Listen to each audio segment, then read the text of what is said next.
সরকারি হরগঙ্গা কলেজে একাদশ দ্বাদশ শ্রেণীর ইসলাম শিক্ষার সুপ্রিয় শিক্ষার্থীরা, আশা করি তোমরা ভালো আছো। আজকে আমরা পবিত্র আল কোরআনের সূরা আল বাকারার 16 থেকে 20 নং আয়াত আমরা আলোচনা করব। গতকাল তোমাদের সাথে 16 আয়াতের পূর্ব পর্যন্ত আলোচনা করা হয়েছে। আজকে বাকিটুকু আলোচনা করবে, ইনশাল্লাহ তোমরা ধৈর্য সহকারে শুনে বোঝার চেষ্টা করবে। তো দেখা যাক, আমরা শুরু করি ব্যাখ্যা সহকারে কীভাবে আল কোরআন সূরা বাকারা দ্বিতীয় পত্র তোমাদের ইসলাম শিক্ষার সুন্দরভাবে আমরা শব্দ অর্থ বুঝে আমরা সেই অনুযায়ী ইনশাল্লাহ যত প্রশ্ন আসবে উত্তর দেওয়ার চেষ্টা করব। আজ আমরা তোমাদের সাথে আমি আরবি কোরআনের আয়াতগুলো লেখা ছিল, আজকে অবশ্য ভেবেছি তোমাদের শব্দ অর্থ সুন্দরভাবে যাতে বোধগম্য হয়, সেজন্য আমি চেষ্টা করব লিখে লিখে সাথে সাথে তার অর্থ বলার জন্য ইনশাল্লাহ। তো আমরা দেখব 17 নং আয়াতে কি বলা আছে। 17 নং আয়াতে পূর্বে 16 আয়াতে আমরা যেরকম বলেছিলাম মুনাফিকদের বৈশিষ্ট্য, যে তারা হেদায়েতের পরিবর্তে উলাইকাল্লাযিনা ইশতারা দালালাতা বিল হুদা ফামা রাব্বিহা তিজারাতুহুম ওয়া মা কানু মুহতাদিন, তারা হেদায়েতের পরিবর্তে ভ্রষ্টতাকে ক্রয় করে নিয়েছে। তো আর তাদের এই বেচা কেনা বা এই ব্যবসাটা মোটেও ভালো হয়নি। তো এই মুনাফিকদের চমৎকার দৃষ্টান্ত আল্লাহ পাক এই 17 আয়াতে আবার বলেছেন, মাসা লু হুম। আমরা সুন্দরভাবে বলতে পারি, আমরা দৃষ্টান্ত দিয়ে থাকি, আমরা বাংলায় ওই কথাটা বলে থাকি মেসাল। তো মেসাল বাংলায় বলি, সেটা মূলত আরবি থেকেই নেওয়া। মাসালুহুম মানে তাদের দৃষ্টান্ত, কা মিসালিন অনুরূপ দৃষ্টান্ত,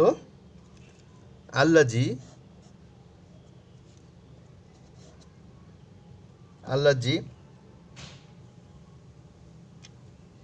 যিনি বা কোনো ব্যক্তি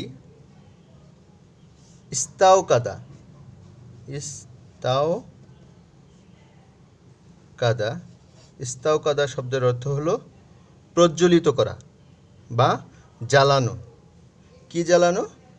নারন মানে আগুন। তো মুনাফিকদের আলামত দৃষ্টান্ত অনুরূপ ব্যক্তির ন্যায়, আল্লাজি মানে যিনি বা ওই ব্যক্তির ন্যায়, ইস্তাওকাদা নারা যে আগুন প্রজ্বলিত করলো, ফালাম্মা অতঃপর, আদআত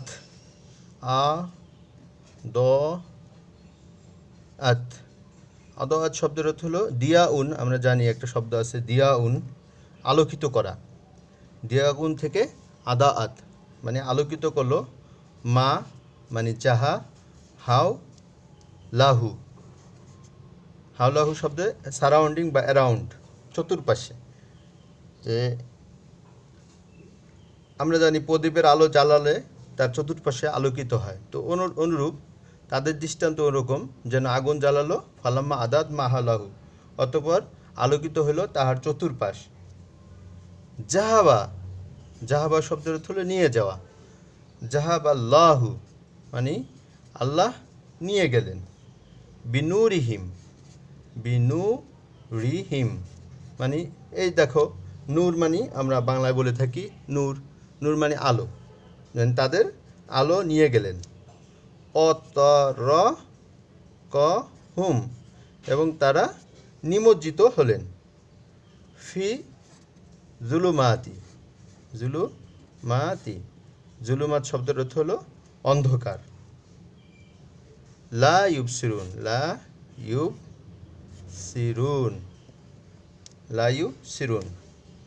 অর্থ হলো তারা আর চোখে দেখতে পারছে না।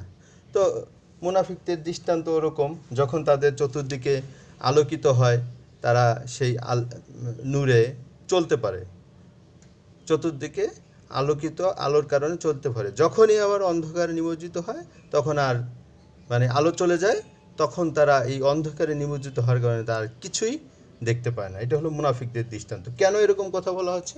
আল্লাহ পাক চমৎকার উদাহরণ পেশ করে এই কথা বলতেছেন এজন্যই যে মুনাফিকদের ভিতরে অন্তরে আসলে আল্লাহর বুঝ আছে, আল্লাহ সম্পর্কে তারা বুঝে জানে, বাট তারা এটা স্বীকার করতে চায় না। সমস্যাটা হলো তারা মুখে স্বীকার করতে চায় না, আবার অন্তরে বুঝে থাকলেও সেটা তারা মুসলমানদের কাছে এসে ভান ধরে, ভনিতা করে। তো এরপর আবার তাদের দৃষ্টান্ত আরও সুন্দরভাবে ব্যক্ত করতে গিয়ে আল্লাহ পাক আবারও বলতেছেন যে ওরা তো আসলে সুম্মুন। সুম্মুন শব্দের অর্থ হলো আমরা যেটাকে এক কথায় বলে থাকি বধির বা কালো। তো আবারও বলতেছি, সুম্মুন শব্দের অর্থ বধির বা কালা। হ্যাঁ, কালা বলতে তাদের বোঝানো হয় যারা কানে শুনে না। বুকমুন শব্দের অর্থ হলো বোবা বা মুখ, যারা কথা বলতে পারে না। উমিউন শব্দের অর্থ হলো অন্ধ, যারা চোখে দেখে না। ফাহুম মানে কাজেই তারা লা ইয়ারজিউন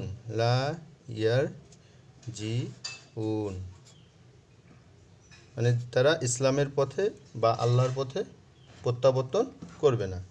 এখন এটা অনেকেই তোমরা ভুল করে থাকো, শাব্দিক অর্থে প্রকাশ করে থাকো যে অনেক লোক আছে যারা বধির বা কানে শোনে না, মুখে কথা বলতে পারে না, চোখে দেখে না, অন্ধ। হ্যাঁ, বা এই বাক্যটার ব্যাখ্যা আসলে অনেকে আমরা ভুল করি, শাব্দিক অর্থ দিয়ে দিই।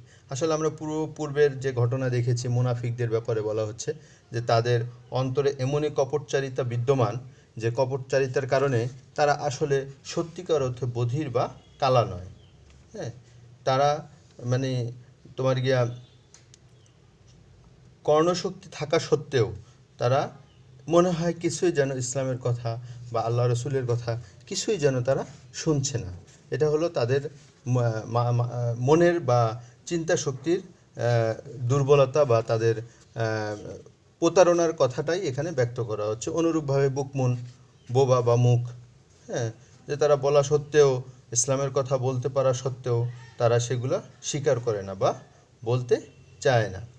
এরপর আবার বলা হচ্ছে অন্ধ, মানে তারা দেখেও দেখে না, মানে না দেখার একটা ভান করে, আসলে তো তারা সবই দেখতে পায়। হ্যাঁ, তো এই আয়াতগুলো এই আয়াতের মধ্যে আমরা যে বিষয়গুলো শিক্ষা আছে আমাদের, যেরকম ধরো মানুষের মধ্যে লুকিয়ে আছে অনেক সম্ভাবনা।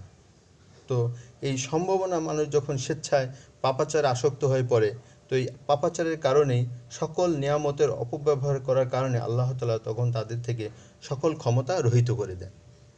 তো যার কারণে দেখেও দেখে না, বুঝেও বোঝে না, শুনেও শুনে না। এই কথাগুলোই আল্লাহ পাক এখানে ব্যক্ত করতেছেন। মুনাফিকদের পাপাচারিতার মানে বৈশিষ্ট্য এখানে আল্লাহ পাক ব্যক্ত করতেছে। তো এবার দেখা যাক আমাদের 19 আয়াতে আল্লাহ পাক কী বলতেছেন। 19 আয়াত এবং 20 আয়াত সংশ্লিষ্ট ছোট্ট একটু শানে নুজুল আছে যে মদিনা হতে দুইজন মুনাফিক পলায়ন করে একবার মক্কার দিকে যাচ্ছিল। পথিমধ্যে তারা প্রবল বৃষ্টি, মেঘের গর্জন, বিদ্যুৎ ও বজ্রের শব্দের মধ্যে পড়ে গেল। ভীষণ অন্ধকারে আচ্ছন্ন হয়ে তারা ভীত সন্ত্রস্ত হলো। বিদ্যুৎ যখন চমকাতো তখন তারা কিছু দূর অগ্রসর হতো, আবার অন্ধকার হলে তারা দাঁড়িয়ে যেত। বজ্রের ভীষণ গর্জনে তারা কানের ভিতর তাদের আঙুল প্রবেশ করাতো। অবশেষে ভীতি সন্তুষ্ট হয়ে তারা বলতে লাগলো এমনকি যে যদি সকাল হয় এবং মেঘবালা চলে যায়, আমার বিপদ থেকে রক্ষা পাই, তাহলে আমরা মুহাম্মদ সাল্লাল্লাহু আলাইহি ওয়াসাল্লামের দরবারে উপস্থিত হয়ে তার অনুগত হয়ে যাব। অতঃপর ধীরে ধীরে মেঘমালা কেটে গেল এবং সকাল হলো। ঠিকই তারা তাদের কথা মতো সকালে মুহাম্মদ সাল্লাল্লাহু আলাইহি ওয়াসাল্লামের দরবারে উপস্থিত হয়ে ঈমান নবায়ন করে খাঁটি ঈমানদার হয়ে গেল। তাদের এই উপরিউক্ত মানে ঘটনার প্রেক্ষাপটে বা এই শানে নুজুলের কারণে আল্লাহ পাক তাদের এই আয়াতগুলো কেমন মুনাফিকদের তাদের বৈশিষ্ট্য হতে পারে এবং তার ফলশ্রুতিতে তাদের পরিণতি কেমন হতে পারে সেই কথা ব্যক্ত করা হয়েছে।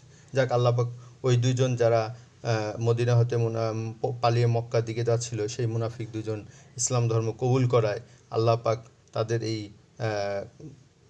কর্মকাণ্ডকে কবুল করে নিয়েছেন। তো এখন আমরা দেখতে পাই যে তাহলে 19 আয়াতে আল্লাহ পাক এই যে মুনাফিকদের তাদের যে ভয় বা ভীতির বৈশিষ্ট্যটা কি চমৎকারভাবে আল্লাহ পাক কোরআনে ব্যক্ত করেছেন। দেখে আসি আমরা যে শাব্দিক অর্থ ব্যাখ্যার সাথে সাথে আও মানে অথবা কাসাই বিম, সাই বিম, কাসাই বিম মানে যেমন বর্ষণমুখর মেঘ, সাইবুন মানে মেঘমালা, বর্ষণমুখর মেঘ, মিনাস সামাই, মিনাস সামাউন শব্দের অর্থ হলো, সামাউন শব্দের অর্থ হলো আকাশ, যে বর্ষণমুখর মেঘ যেমন আকাশ হতে বর্ষিত হয় এবং সেখানে প্রচণ্ড মেঘ যেখানে থাকে সেখানে ফিহা তর মধ্যে থাকে জুলুমাত, জুলুমাত শব্দের অর্থ হলো অন্ধকার, যে মেঘের ভিতরেও আমরা দেখতে পাই অন্ধকার আছে বা মেঘ হলে আকাশটা কালো হয়ে যায়। তো বৃষ্টির সাথে কালো হওয়ার সম্পর্ক কি? এটা আল্লাহ পাকেরই কুদরত বা তারই নিদর্শন। এবং শুধু তাই না, তার ভিতরে আবার আমরা দেখতে পাই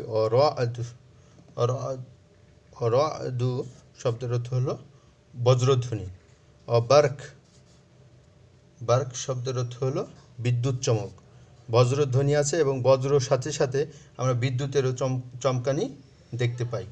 যে শব্দ, অরাদ মানে শব্দ যেখানে ধ্বনি আছে, বার্ক মানে সেই ধ্বনির সাথে সাথে আবার বিদ্যুৎও রয়েছে, বিদ্যুতের আলোকছটা আমরা দেখতে পাই।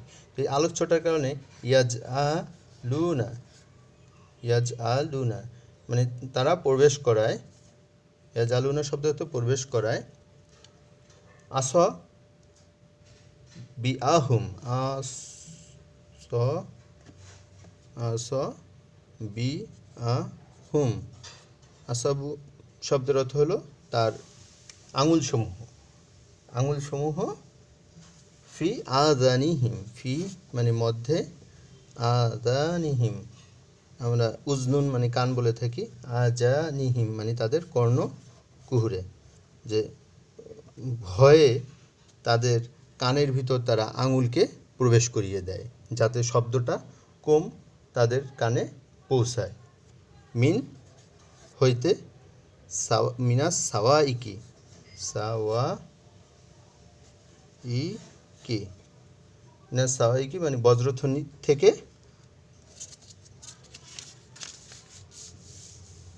হাজারাল মাওয়াত, হাজারাল মাওত মৃত্যুর ভয়ে, মৃত্যুর আশঙ্কায়। আর আল্লাহ বলতেছেন যে তারা যতই ভয় পাক না কেন, আল্লাহ মহিতুন, মহিতুন মানে পরিবেষ্টন করে আছেন, বিল কাফিরিন কাফেরদেরকে, কাফিরিন। তো এই কুফরি মুনাফিকি যাদের বৈশিষ্ট্য তাদেরকে আল্লাহ পরিবেষ্টন করে আছেন। 20 নং আয়াতে আবার আল্লাহ পাক আরও চমৎকারভাবে বলতেছেন যে তাদের পুমা ইউকাদ উপক্রম হয়, বার্ক যে এই যে বিদ্যুৎ চমকটা এরকম যেন মনে হয় ইয়াক তফ মানে কেড়ে নেয়। আব স রহুম আমরা আগেও পড়েছি, বাসার মানে দৃষ্টিশক্তি, তাদের দৃষ্টিশক্তিকে, কুল্লামা যখনই আদ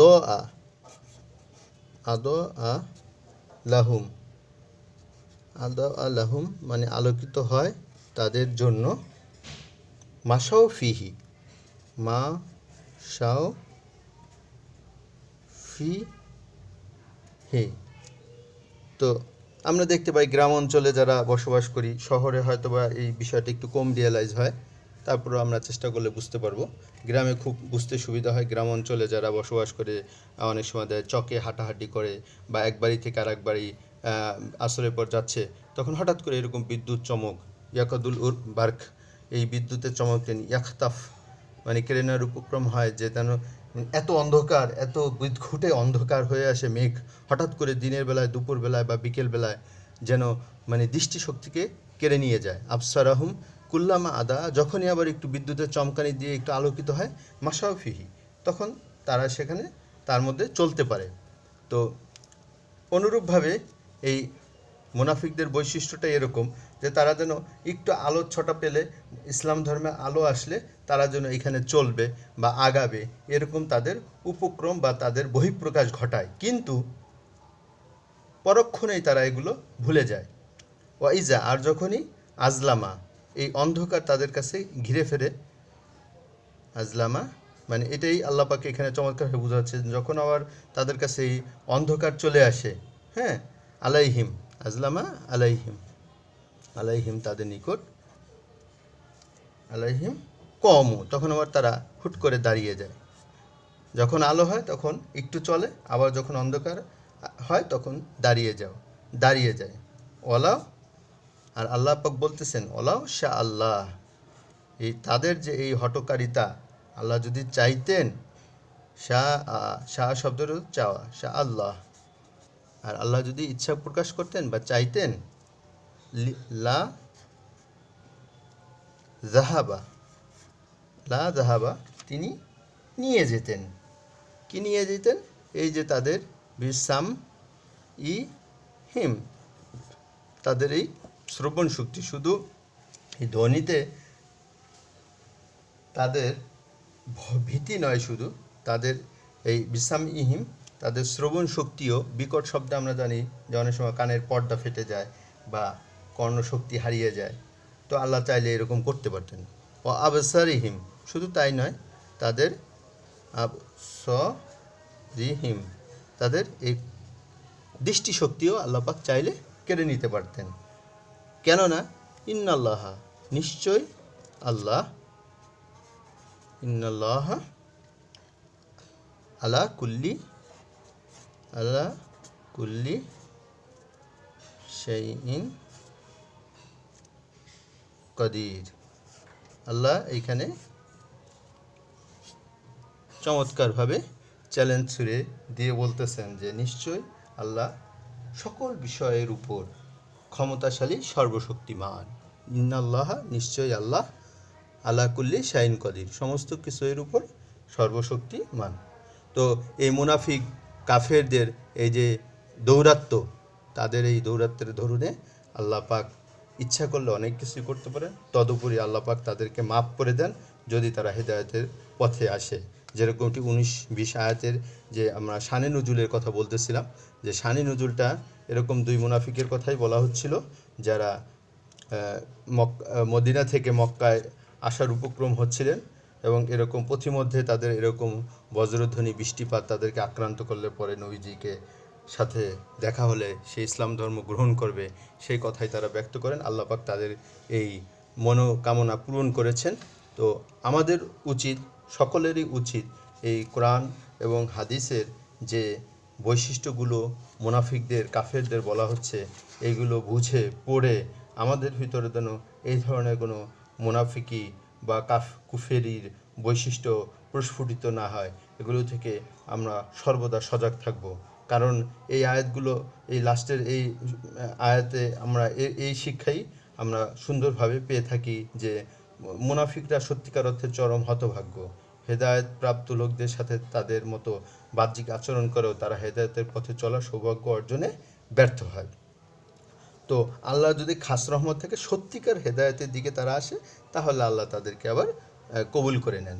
তো কাফের মুমিন দুপক্ষের সাথে সম্পর্ক রাখতে হয় বলে মুনাফিকদের জীবন আরও বেশি ঝুঁকিপূর্ণ। কারণ তারা একবার মুনাফিকি করে তাদের কাফেরদের সাথে, আবার মুমিনদের সাথে এসে তারা আবার সেই আগের মানে সে ইসলাম ধর্ম গ্রহণ করছে এই ভনিতা ভান ধারণ করে। তো এই মুনাফিকরা সুযোগ সন্ধানী, স্বার্থান্বেষী, তারা কাফের মুমিন যার কাছ থেকে যখন যে সুবিধা পায় তখন তা গ্রহণ করে। তো এই জন্য আমাদেরকে এই ধরনের মুনাফিকির কর্মকাণ্ড থেকে বেঁচে থাকতে হবে, এবং আল্লাহ পাক যেন এই যে দৃষ্টান্ত পেশ করেছেন, এই দৃষ্টান্ত বুঝে আমাদের এই ধরনের কর্মকাণ্ড থেকে আমরা বিরত থাকতে পারি, সেই জন্য আল্লাহ পাকের কাছে দোয়া কামনা করব এবং তার সাহায্য চাব। আল্লাহ পাক যেন আমাদেরকে এই পবিত্র কোরআনের এই চমৎকার অর্থ বুঝে সেই অনুযায়ী আমল করার তৌফিক দান করেন। আমিন। ওকে দেওয়ানা আনিল হামদুলিল্লাহি রব্বিল আলামিন। ইনশাআল্লাহ তোমরা যদি এই আমি আজকে একটু অন্যভাবে তোমাদের ক্লাসটা নিলাম, শব্দ অর্থ লিখে লিখে তারপরে তোমার গিয়ে একটু ব্যাখ্যা বলার চেষ্টা করলাম, বেশি করে একটু বলার চেষ্টা করলাম, সময় নিলাম, কারণ পবিত্র কোরআনের এই অর্থগুলো এতই চমৎকার এবং এতই আমাদের জন্য, জীবনের জন্য, শুধু পরীক্ষার জন্য নয়, জীবনের জন্য খুবই গুরুত্বপূর্ণ। এই জন্য আল্লাহ পাক আমাদেরকে এগুলো বুঝে আমল করার তৌফিক দান করেন। আমিন। আসসালামু আলাইকুম ওয়া রাহমাতুল্লাহি ওয়া বারাকাতুহু।